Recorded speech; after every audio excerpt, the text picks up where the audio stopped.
Now, what's like one of the main things that you consistently hear from home brewers about hops, and what's one of the main things that you consistently hear from brewers about hops? Because I know they got to say, well, not let me say I know, but it's got to be one of those same comments that you're like, I'm going to work on that to make it better for what they're looking for.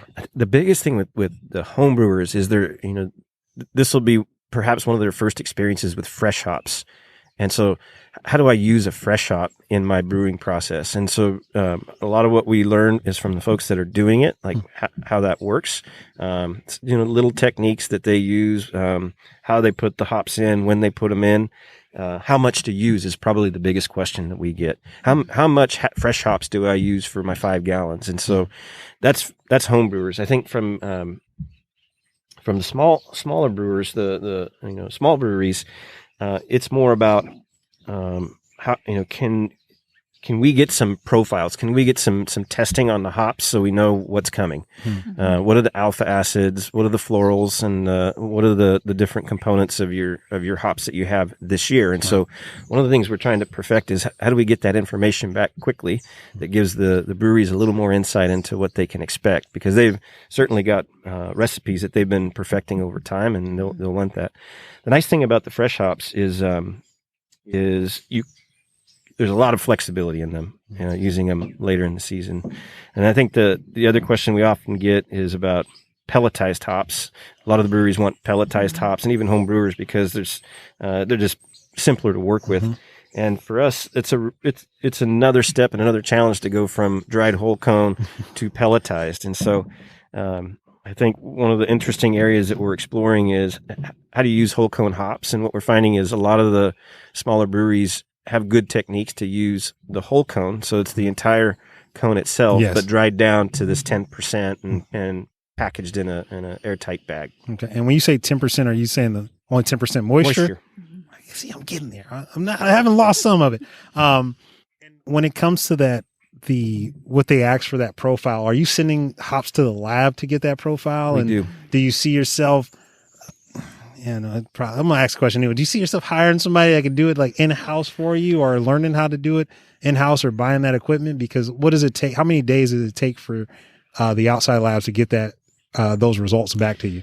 So usually when I send it down in the bags. Okay. And then it's more than likely it's about a week to 2 week turnaround. And so, these last longer. So, up to 2 years, and they're in the freezer. So people could pull them out and use them in January or February. You don't have to use them right away. So that's a nice thing that we'll have that information. And a lot of brewers do ask, could you send me over the testing results? And I'll send that over.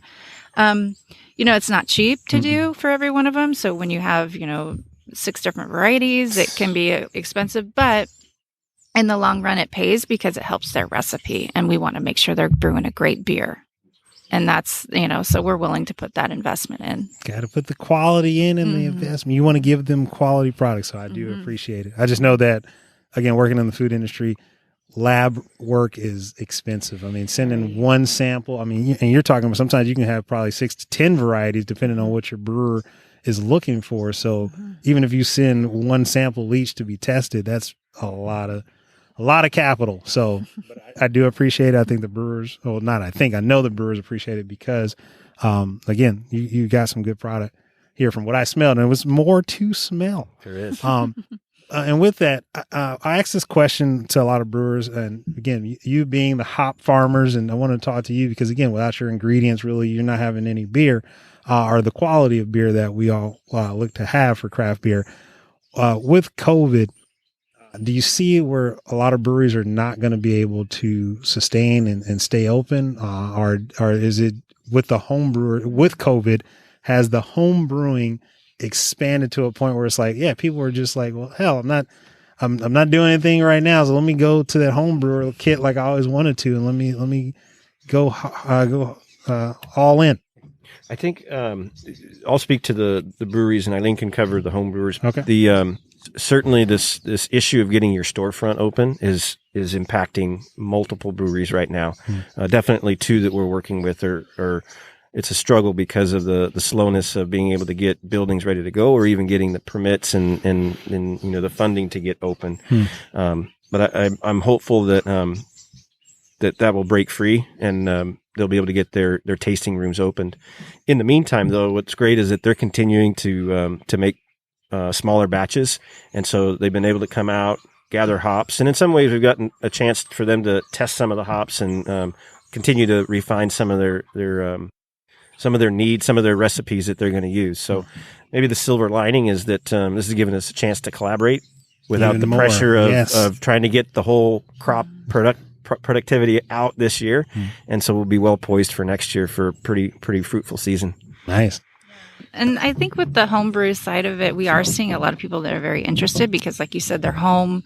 They want to, do something productive and something that they can enjoy, maybe give away as Christmas gifts or holiday gifts, things like that.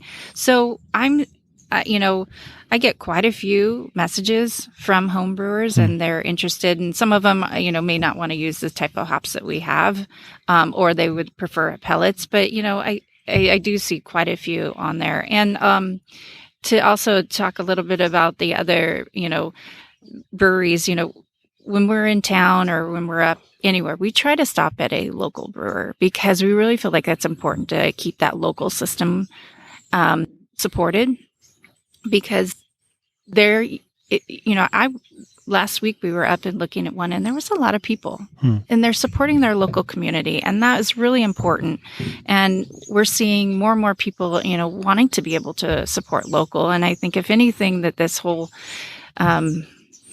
process of this whole year, we've all kind of, realigned and said, oh, well, there's a great brewer down the road. Let's go try that beer and let's get a growler of that and sit on the patio. Yes. So, I feel like a lot of people have seen a lot of constant customers, and then people are traveling less. So they're going to go down and they're going to shop more locally. So I think Close to home. there's a lot that's been positive in that aspect too.